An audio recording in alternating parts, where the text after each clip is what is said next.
Hello mga ka-barbers, magugupit tayo ng crew cut sa kay Pogi. Lalagyan natin ng number 2. Yan ang regular na size. Pwede rin number 3, number 4 na crew cut. Depende sa gusto ng customer. Pero pag mga bata, kadalasan number 2 lang. Ayan.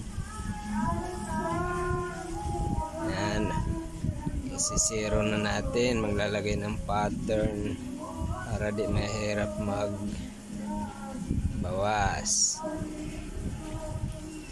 Lagyan natin ng number 1 para magandang pagkaka-fade. Sinero fade natin.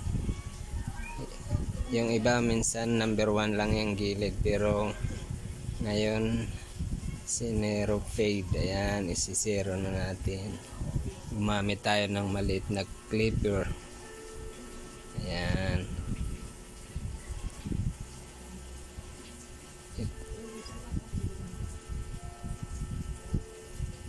Ito ang paraan ng paggupit na mabilisan lang.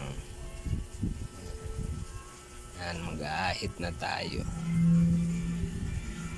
Ahitan natin ahit talaga para matagal pumalik si Pogi. Yan. Yan na, malapit na. Yan, ginamit natin clipper. Kung mga di pa, mga baguhan pa lang, dapat gunting lang. Kasi di nyo pa kontrolado ang clipper. Pero importante pa rin ang gunting. Pang finishing ang gunting. Talagang yan, pinantay natin kunti ang kanyang